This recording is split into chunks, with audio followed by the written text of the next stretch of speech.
Hey, today we're going to have some fun and talk about 10 of our favorite video game levels and areas with almost realistic graphics. Whether it's through brute force graphical power or a combination of great art and visual design, just these places and spots really blew us away. There are so many more out there though, so we'd love to see and hear yours in the comments for a possible sequel to this video. Keep that in mind, but let's just get started off with number 10 and talk about the opening level of Battlefield 1. This prologue level is nothing short of jaw-dropping, and I think it might be one of the best things DICE and Battlefield have ever done from a single-player storytelling perspective. They keep it super simple, but they give you the real feeling, the exhaustion, the hopelessness of war, and part of that is thanks to the incredible-looking environment you're in. Now, we say this looks realistic and gorgeous, but we've never seen anything like this. The Great War was unprecedented, and so is the battle they're showcasing here in terms of just how destroyed and scarred the land is. The mud, the water, the blood, the smoke, the explosions, the sparks, the dead trees, the blocked out skies. Everything is working overtime here. Graphically, visually, it's absolutely nuts. Then, of course, you translate this area similarly to the multiplayer map, which I believe is called the Saint Quentin Scar, or technically in French it would be Saint Quentin. I apologize for the bad pronunciation, but either way, a lot of the areas that Battlefield 1 tries to replicate and showcase are stunning. Next, over at number 9, let's stick with the war shooter stuff with Call of Duty Modern Warfare. Two things we want to highlight. First, Fog of War. This is the first mission in the game, and right from the start, just the way the game handles darkness and foliage, it looks like a real photograph. The level is kind of a good way of flexing and showcasing right off the bat, where they're like, hey, that's right, you're playing in a new Call of Duty engine, baby. But the level just kind of amps up, and by the warehouse sequence in the end, when the action truly ramps up, you just get to see how good this game really looks. Then in a more subdued, subtle way, Clean House. This is the early Modern Warfare sequence where you do the house raid in London. It looks realistic just because it's a very well-designed home. It feels like a real place where people live. Thanks to the visual design, thanks to the graphics, thanks to the way they handle sound, and thanks to the way the people in the house animate. It is incredibly gory and shocking, but part of that is because it looks so real. Also, the game just does a really good job with the darkness effects and the night vision goggle effects. It really sells it all completely. Next, over at number 8, there's a lot of areas in The Last of Us 1 and 2 that are worth highlighting in terms of how real they feel and look, but for right now, let's highlight the abandoned arcade type area from The Last of Us Part 2 in Seattle.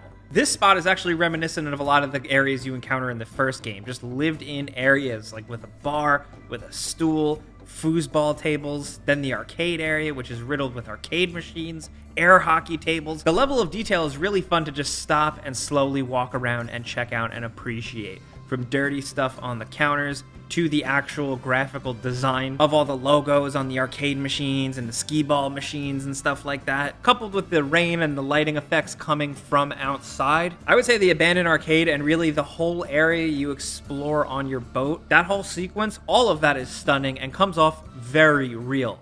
Now, over at number 7, if we're talking PlayStation games, let's acknowledge Spider-Man PS4. Now, we can spend a whole video talking about the open world New York City and how accurate it is, but we're talking about individual levels and sequences. So, the one we wanted to highlight today is the Grand Central Station mission. You play through this mostly as Mary Jane, and it kind of gives you a ground level look at the area. From the shiny, polished floors, to the big columns, to the sense of scale, to the clocks, to the ticket counters. As someone who lives in New York, I can tell you this is a really incredible recreation of Grand Central Station. It looks great from the outside when you're swinging around as Spider-Man, but when you're on the ground as Mary Jane in the place like you would be as a real person, hot damn does it look good. Yes, it's definitely modified here and there because of the story scenario and marketing stuff, like they can't have the Apple Store in there for copyright reasons, or any of the restaurants or anything like that, but still, they absolutely sell it. It's even more fun when you look back at older Spider-Man games. This isn't the first Spider-Man game to feature a mission inside Grand Central Station, and you really just get to appreciate how far they've come. This thing really looks like the real thing. Not to mention, if you're playing the updated version on PS5 with improved lighting and graphical effects, chef's kiss. Next, over at number 6, let's talk Uncharted. First, we'll briefly highlight Uncharted: The Lost Legacy, which is still not talked about enough. We'll highlight the first opening area. This is kind of like the setup intro. It's called The Insurgency, and it has you wandering through an Indian market and city area. This is probably the most recent example in a long line of areas that Uncharted has just really nailed in terms of bustling markets. The amount of people going about doing their thing very convincingly, to the amount of detail in the garbage cans, the fences, the cloth, then the detail down to the actual ground floor itself. All of it is very impressive in motion, and it makes you feel like it's a real lived-in place. Not to mention another thing, if we're talking lived-in places, we gotta give props to Uncharted 4's Chapter 4, A Normal Life, Nathan Drake's house, or really Nate and Elena. This house just looks like a real believable house. It's not often in video games you see a place where people live and you really believe they live here. This is a regular old living room, a regular old kitchen. It's a little messy. The bedrooms are interesting. The bathroom is convincing. The computers look real on the table. It's just tiny little details you wouldn't really think of otherwise that they really nail here and sell. Yes, thanks in part to the graphical engine. You know, Uncharted 4 still really holds up in the graphics department, but the graphics and all the detail just make it look so unbelievable. Next, over at number 5, let's talk about something more recent. Call of Duty Black Ops Cold War.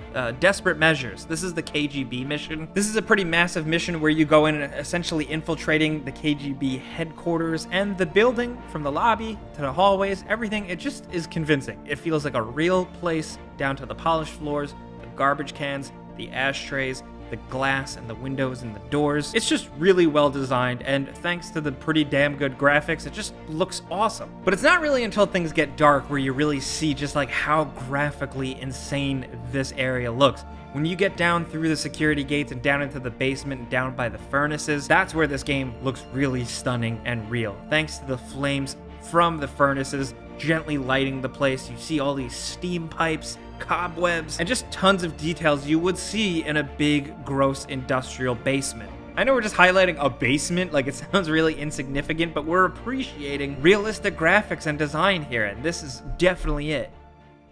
Next, over at number 4, Mafia Definitive Edition, another game that on the visual standpoint doesn't get enough love, but let's highlight the Saint and Sinner mission just because it shows you so much, and all of it is really detailed and good looking. The Saint and Sinner mission gives you like the hotel brothel area first. You get to walk around freely and explore the bar, check out all the ladies. There's dimly lit corners, there's cool classic pool tables. The bar looks shiny, the foliage in the hotel, the plants, the floor design, the columns, everything looks stunning. Then of course you take to the rooftops in a big action scene, and that's where things get even crazier just because you're running from rooftop to rooftop. All of these rooftops are highly detailed with vents, smokestacks, crates, garbage, fire escapes, dudes shooting at you, debris flying everywhere, all while you have this massive city in the background. It is pretty damn good looking, and again, it makes me say, like, this game gets overlooked a lot, but it looks damn good. Then, of course, you are taken from there to the church with that whole shootout,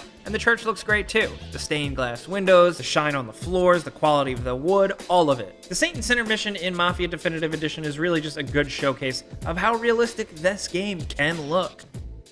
Next, over at number 3, we have Yakuza Like a Dragon, the Yokohama district. Technically not really like a level, but we'll make an exception for this one because it's not really very massive, but it is focused. They definitely do quality over quantity here. The Yakuza games have always done that incredibly well, and Like a Dragon is no slouch. You have street signs everywhere, advertisements, bicycles, garbage cans, the level of detail, the shine on the streets, the glow of the neon. These games have nailed it for a long time, but this new one knocks it out of the freaking park, dude, especially if you look at it side by side with like the real version of this city and these districts. The developers really did a fantastic job here.